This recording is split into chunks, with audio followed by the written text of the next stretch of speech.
hasil pertanian berlimpah dan penghasilannya cukup baik.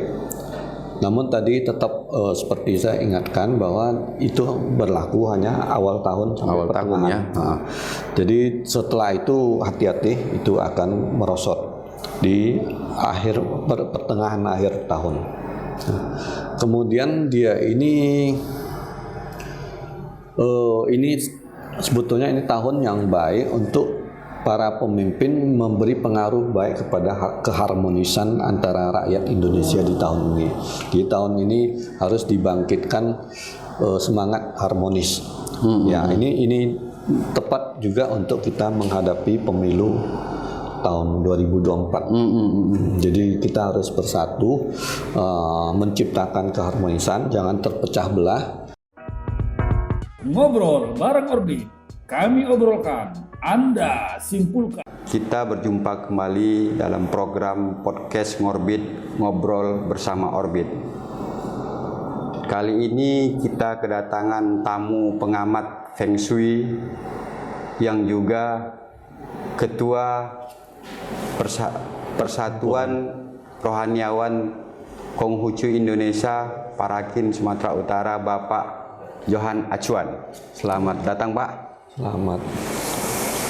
Ya. Topik pembahasan kita kali ini berkaitan dengan Tahun Baru Imlek yang jatuh pada tanggal 22 Januari ke depan, di mana tahun ini merupakan tahun 2574 Imlek dengan sionya sio kelinci air. Mari kita bahas apa saja peruntungan dan bagaimana sio kelinci air ini dalam pandangan Feng Shui untuk masyarakat Tionghoa. Jadi tanggal 22 Januari ke depan ini kan umat Tahun Baru Imlek, umat Tionghoa akan merayakan Imlek. Seperti yang saya bilang tadi, Imlek tahun ini merupakan tahun kelinci air. Dalam pengamatan Bapak lah sebagai ahli Feng Shui gitu, bagaimana tahun kelinci air ini? Baik, Pak Ika, ya. Salam sejahtera untuk pemirsa semua channel Orbit. Ya, Assalamualaikum, Om Swastiastu, Namo Buddhaya, dan salam kebajikan, Wito Tongtian. Ya, jadi senang sekali bisa berinteraksi di channel Orbit ini. Kita sharing tentang keberuntungan tahun kelinci air di tahun 2023, nanti jatuhnya di tanggal 22 Januari, itu akan memasuki penanggalan tahun baru Imlek. Nah, di penanggalan tahun baru Imlek itu tahunnya adalah di tahun 2574. 2574, Pak, ya. Ya. Jadi itu asalnya adalah kita ambil tahun Masehi 2022 ditambah dengan angka 551. Oh, gitu. Jadi, ya. 2022 ditambah 551, maka dia jadilah 2574. 574 ya. Ya, asalnya 551 itu adalah diambil dari tahun kelahiran Nabi Konghucu. Jadi Nabi Konghucu lahir dia di 551 tahun sebelum Masehi. Maka ditambahkan aja, maka dijadikanlah tahun 2574. Sering juga kita sebut sebagai Kongzeli, jadi kalender Nabi Kongzhe. Jadi kalender Imlek ini memang awalnya adalah dari zaman dinasti Xia, itu pernah dipakai, yaitu kira-kira 2000 tahun sebelum Masehi itu pernah dipakai. Lalu kemudian menghilang setelah pergantiannya dinasti, menghilang. Kemudian pada zaman Nabi Kongzhe lahir itu tahun 551 sebelum Masehi sampai 479, itu Nabi Kongzhe mempromosikan agar penanggalan ini dipakai kembali karena sangat cocok untuk periode musim pertanian. Jadi Pak, kalender ini setiap pergantian musim memasuki musim semi itu adalah awal tahun baru, dan di situ itu pemerintah atau negara itu bisa mengumumkan kepada rakyat bahwa inilah saat sekarang untuk bercocok tanam. Jadi ini sangat cocok untuk. Jadi Imlek ini Pak dipakai untuk semua masyarakat Tionghoa Pak ya? Iya, iya. Baik dia beragama Buddha ataupun Konghucu gitu ya? Iya, iya benar. Berarti ini bisa dibilang budaya Pak? Asal Boleh muasalnya? dibilang budaya karena memang sudah berlangsung 2000-an tahun namanya. Namun tentu ada asal daripada kebudayaan ini dan waktu zaman dahulu tokoh yang paling bisa mewakili tokoh-tokoh di zaman itu adalah kebetulan adalah Konghucu. Konghucu. Karena Konghucu Gitu ya. di zaman itu dia itu mensortir, mengedit buku-buku zaman kuno itu yang tadinya sudah berserakan kemana-mana itu dikumpulkan kembali, diedit dan diukir kembali ke serpihan-serpihan bambu. Maka itu kitab-kitab itu menjadi utuh dan bisa diwariskan selanjutnya. Kalau seandainya waktu itu Konghucu tidak hadir, kemungkinan buku itu tidak terkumpul. Karena mengumpulkan buku itu sangat membutuhkan ketelitian, kecerdasan dan kebijaksanaan yang luar biasa sekali, kegigihan seperti itu. Jadi makanya tahun Imlek ini, penanggalan Imlek ini diberilah kehormatan kepada Nabi Konghucu dengan mengingat tahun kelahiran. Walaupun di Indonesia Konghucu kan agama terakhir yang ada yang kita bilanglah diakui pemerintah ya. Artinya sebelumnya pada zaman Orde Lama itu juga sudah ada. Nah, kemudian di zaman Orde Baru itu kemudian dihapus gitulah ya, dihapus, dilarang.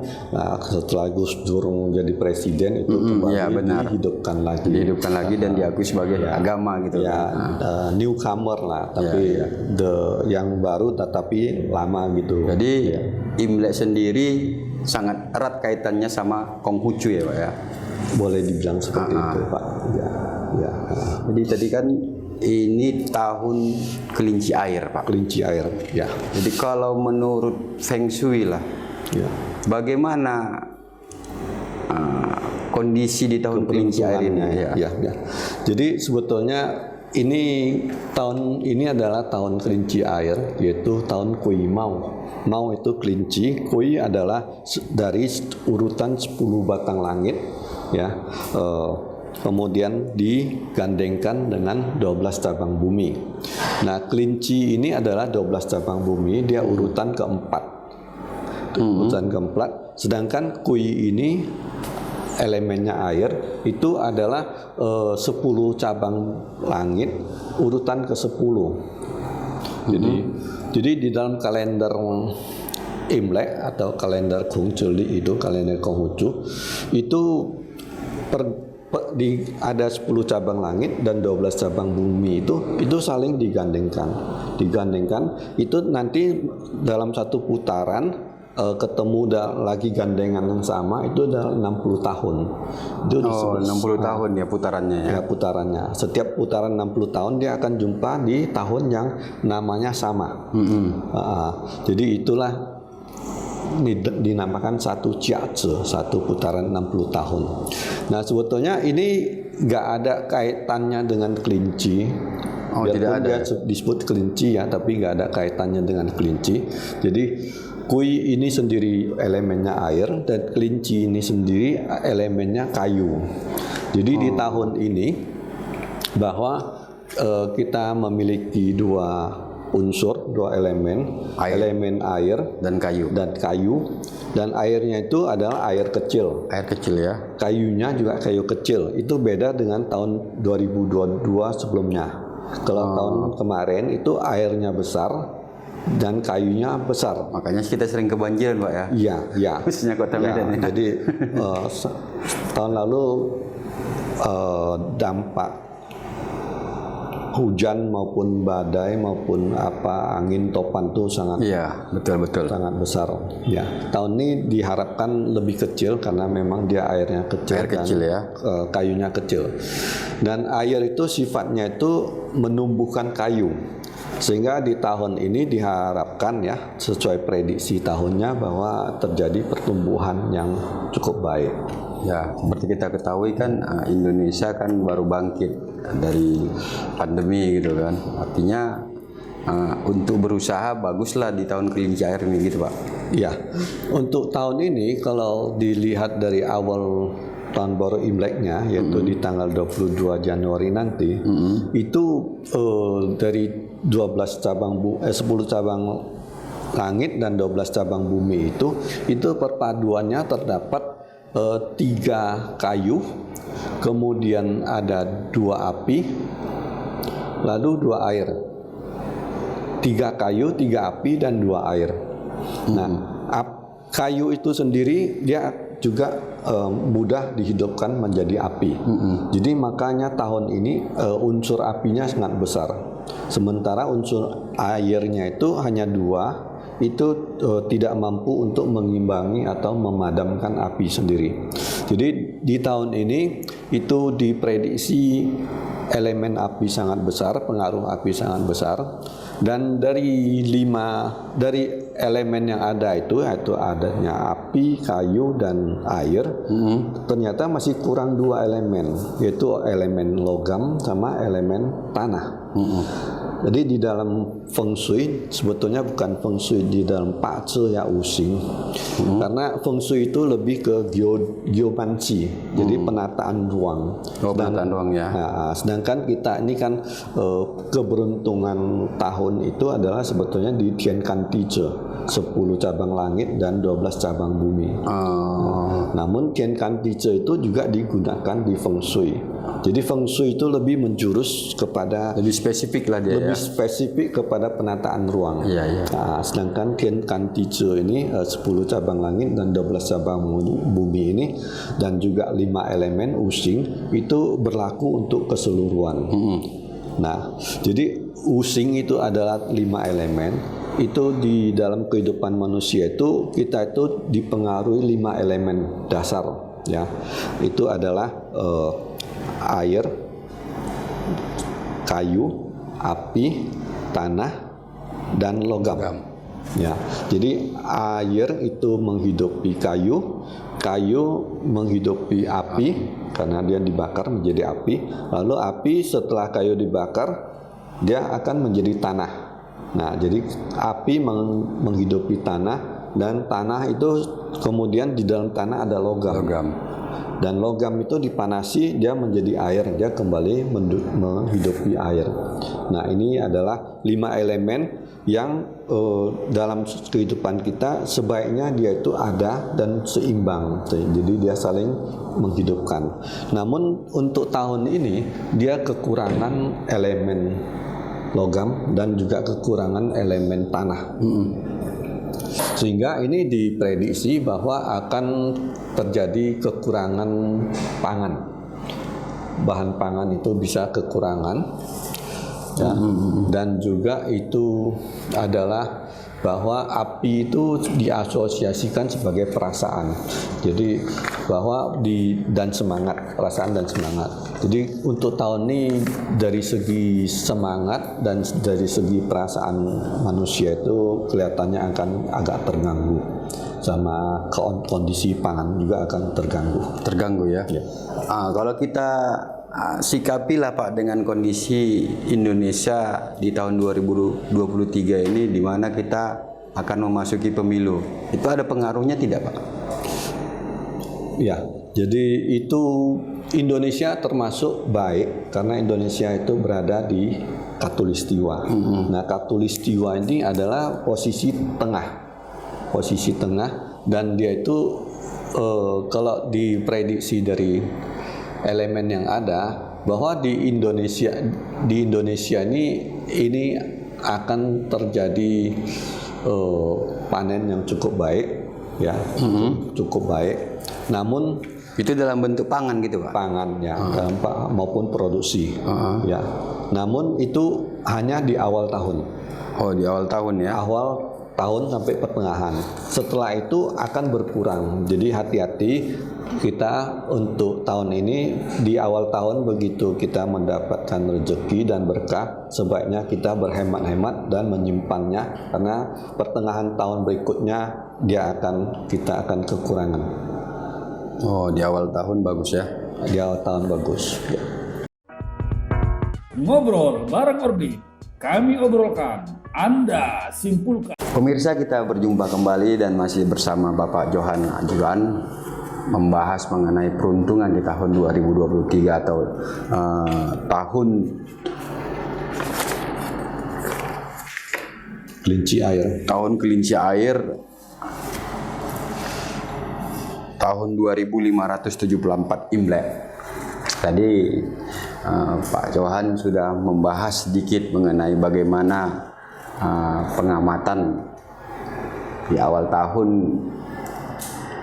rezeki membaik gitu kan, dan mudah-mudahan juga bencana juga berkurang, tidak seperti tahun yang lalu gitu. Mengenai kalau kita bandingkan Pak, di tahun kelinci air dengan sio yang ada di Sio kepercayaan lah ya, masyarakat Tionghoa, yang baik itu sio apa gitu Pak? Ya, mungkin tadi saya balik kembali ke Indonesia ya. Mungkin tadi kurang lengkap ya. Ya. Jadi di Indonesia ini kita letaknya di belahan timur, namun kita duduk di tengah. Di tengah, betul. Karena Katulistiwa. Nah, dengan mata angin yang 5 elemen itu ya, pusing ya, kita memiliki kesempatan berhasil yang besar. Hasil pertanian berlimpah dan penghasilannya cukup baik.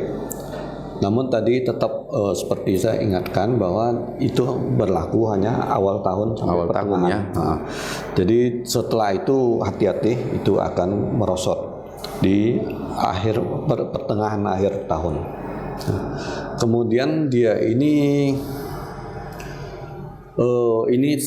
sebetulnya ini tahun yang baik untuk para pemimpin memberi pengaruh baik kepada keharmonisan antara rakyat Indonesia di tahun ini.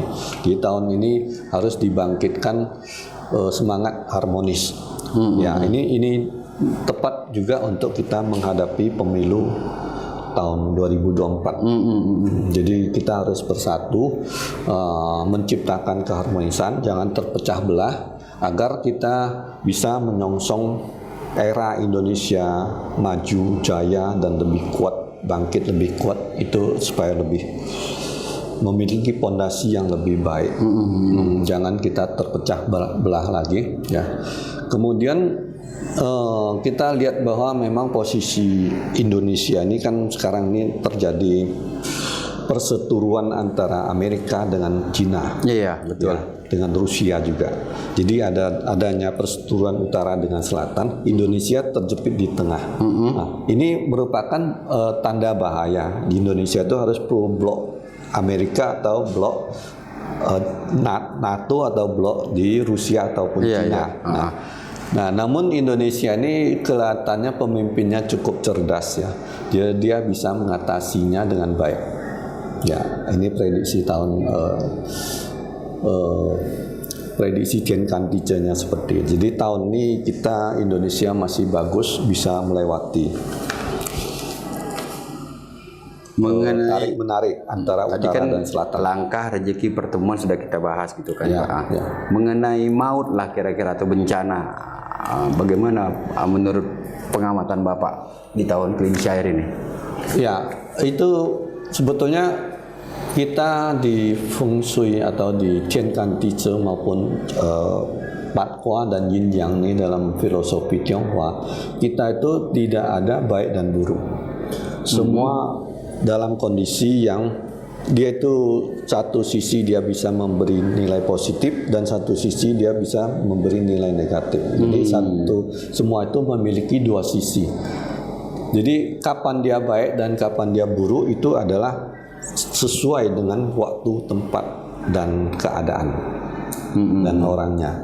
Jadi yang dipermasalahkan adalah kesesuaian. Kita tidak ada hal yang 100% buruk dan juga tidak ada hal yang 100% baik.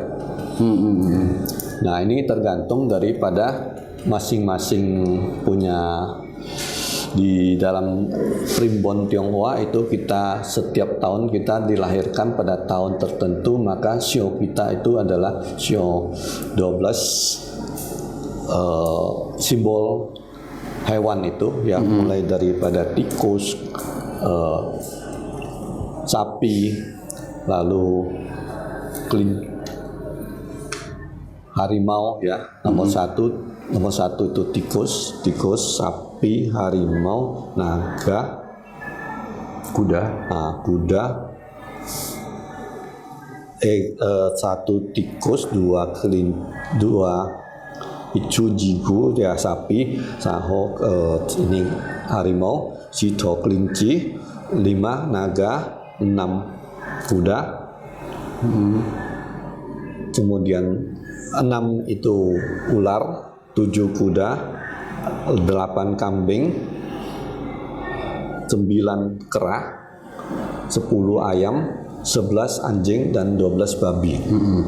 Nah, jadi ini sio yang paling baik tadi ya kita, bahwa kalau sio yang kelahiran sio kelinci, yaitu di tahun kelahiran nanti setelah Januari 22 ataupun 12 tahun sebelumnya ataupun 24 tahun sebelumnya ya, itu tahun kelinci ya, dia ini pas kedudukannya ada di Dewa Taisui. Dewa Taisui itu bintang Jupiter. Nah, Jupiter ya. Di tahun ini nasibnya itu terjadi banyak perubahan. Dia naik turun, rezekinya naik turun, antara rezeki dan sial itu saling bergantian. Namun tahun ini karena dia itu tahun kelinci, dia punya power yang kuat. Maka asalkan dia bekerja di bidang yang benar, jangan main yang nyerempet bahaya, itu dia hasilnya baik. Nah, untuk sio kelinci. Kalau untuk sio ayam itu peruntungannya berubah-ubah, sulit diduga, tidak stabil. Dan ini merupakan ujian bagi orang tersebut. Jadi dia harus hati-hati. Artinya agak berat sio ayam lah ya. Sio ayam ya hati-hati. Dia jangan gambling, jangan investasi besar-besaran karena akan terjadi kerugian.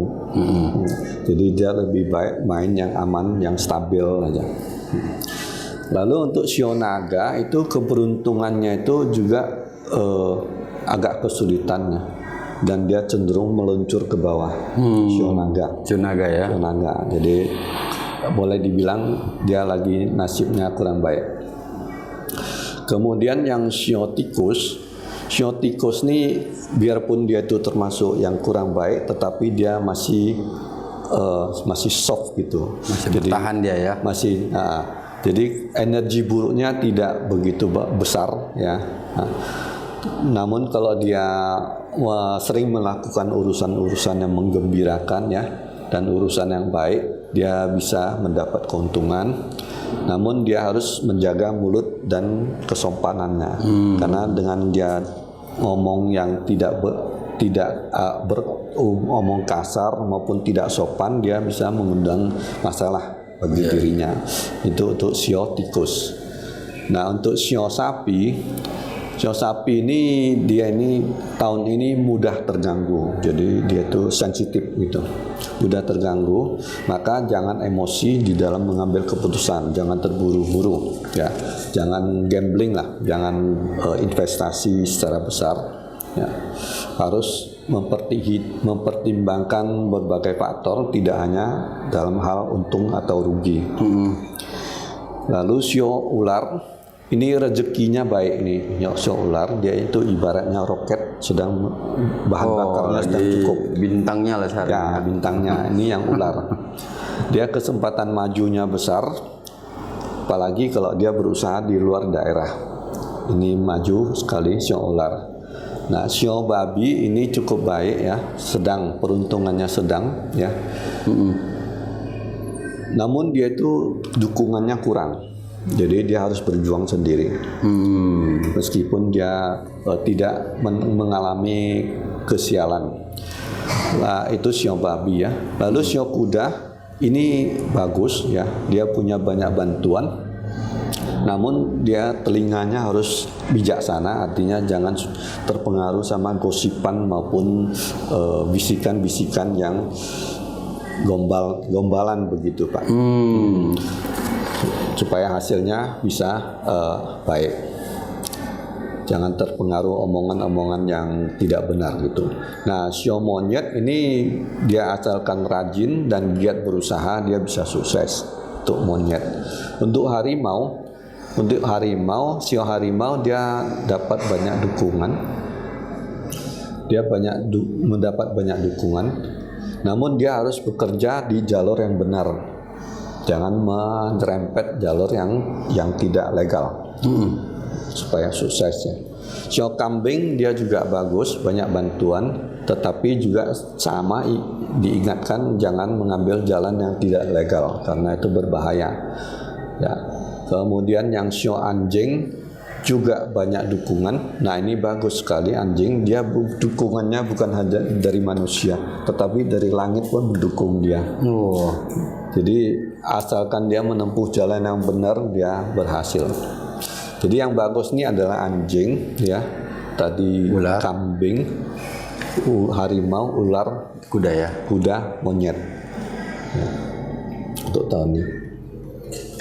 Baik pemirsa, tadi kita sudah membahas bagaimana peruntungan dan dampak tahun kelinci air ini dengan sio-sio 12 sio yang ada yang menurut kepercayaan masyarakat Tionghoa.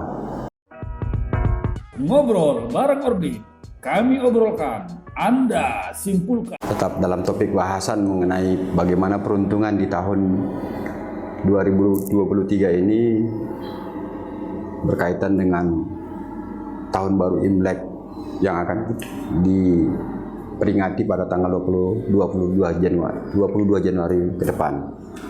Pak, untuk penutup lah kira-kira apa saran dan masukan yang Bapak sampaikan kepada pemirsa gitu ya, tentang tahun kelinci air ini. Baik Pak Ika ya, dan para pemirsa channel Orbit semuanya. Jadi di tahun ini kita harus hati-hati, waspada, meskipun itu pandemi COVID itu sudah dinyatakan dilonggarkan PPKM-nya, tetapi itu diingatkan bahwa bahaya penyakit itu belum berakhir, masih. Maka harus hati-hati ya, jangan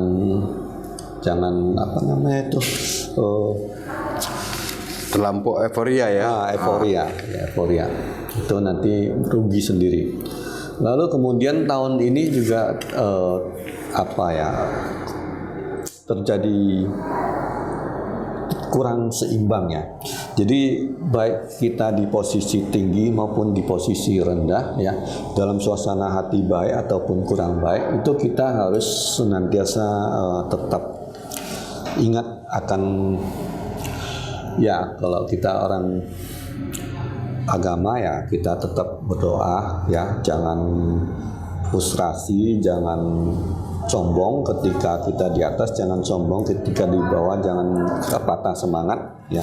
Ketika kita gembira jangan lupa daratan ya, ketika sedih juga jangan sampai seolah-olah tidak punya harapan. Jadi semua itu siklus dan itu bisa dilalui asalkan kita itu memang kita tetap berada di jalan kebenaran yang ditunjuk oleh Tuhan dan yang telah diajarkan di agama. Itu paling penting ya, bahwa kita harus tetap selalu berbuat kebajikan, dan karena setiap berbuat kebajikan itu akan mengurangi resiko kita dimanapun. Nah, kemudian ini musim semi dan musim panas itu separuh di tahun awal itu ada banyak angin dan hujan, juga petir. Nah, separuh tahun berikutnya itu kering, panas. Nah, Makanya tadi dikatakan bahwa di awal tahun itu mungkin akan banyak mendapat berkah, namun itu harus tetap disimpan, dihemat ya. Untuk setengah tahun berikutnya kita akan kekurangan. Lalu di selatan membangun Karil ada keberhasilan yang tidak kecil. Kalau kita usaha kita ke arah selatan itu akan mendapat hasil. Kalau di utara itu mengerjakan sawah juga akan panen besar. Nah, ini COVID belum berakhir ya. Itu pandemi COVID belum berakhir. Kesehatan rakyat ada ancaman besar. Hati-hati kesehatan, Pak. Kemudian hewan ternak juga tidak menggembirakan. Jadi akan ada penyakit wabah, penyakit kepada hewan-hewan. Lalu pendistribusian bahan pangan itu mengalami kekurangan berat. Ada daerah yang mengalami kekosongan pangan dan peredaran barang itu tidak seimbang. Ada daerah yang mengalami kesulitan. Jadi kita khususnya para pengambil kebijakan nasional itu harus waspada karena tidak merata tahun ini. Mungkin ada yang daerah yang gagal panen. Jadi harus didistribusi secara merata, hati-hati supaya tidak terjadi lonjakan harga yang mengerikan nanti. Kemudian banyak daerah industrinya itu juga tidak berjalan normal ya. Pangan dan minyak panen juga meskipun baik tetapi itu tidak banyak membantu ya. Kelaparan tetap banyak, bencana alam dan bencana akibat manusia itu mendatangkan banyak kesulitan. Jadi bencana alam tetap masih ada. Nah, harus memanfaatkan awal tahun yang baik, rajin membangun produksi hingga kita banyak stok ya. Secara cerdas menyimpan barang dan benda, mempersiapkan kebutuhan pada tahun berikutnya karena di bulan 7 sampai bulan 12 itu akan kekurangan pangan. Dan harga barang maupun pangan akan naik karena itu terjadi kekurangan produksi itu. Jadi ini kemungkinan akan ada kenaikan harga. Seperti itu, Pak. Bisa untuk mengucapkan Imlek juga Pak, karena kan Bapak juga ketua atas nama Prakin gitu kan. Ya baik. Ya, jadi kepada para pemirsa channel Orbit semuanya, karena ini kira-kira minggu depan pas di hari Minggunya kita sudah mulai memasuki tahun baru Imlek, maka di sini saya dan seluruh manajemen daripada channel Orbit kita mengucapkan Kong Sifa Chai Wan Sejui selamat menyambut tahun baru Imlek ke-2574.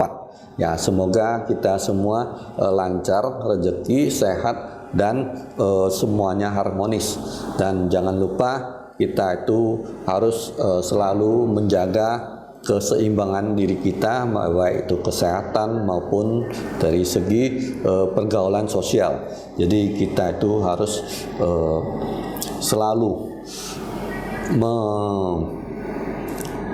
menciptakan suasana yang baik di lingkungan keluarga, di lingkungan masyarakat maupun di lingkungan nasional, agar kita tetap mempertahankan kejayaan Republik NKRI ini, Negara Republik Indonesia ini, agar tetap jaya, tetap sentosa, aman, damai dan bersatu.